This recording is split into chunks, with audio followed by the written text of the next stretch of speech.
સંસ્કાર કરવા આવેલા હતા. એક ઉંમરના એક કાકા હતા, એમનું અંતિમ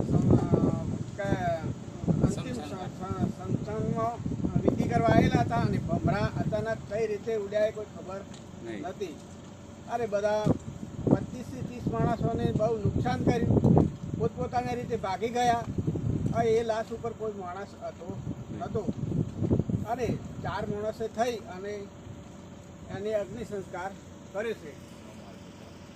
બીજા હોસ્પિટલમાં દાખલ છે અને બાકીના 25 કે 30 માણસો હોસ્પિટલમાં કેટલા ગયા એ ખબર નથી. 108 દ્વારા સેવા કરો. અને રાઠોડ જાલમભાઈ નવાભાઈ, સુરેશભાઈ ભાથીભાઈ રાઠોડ અને સોમાભાઈ વાઘાભાઈ અને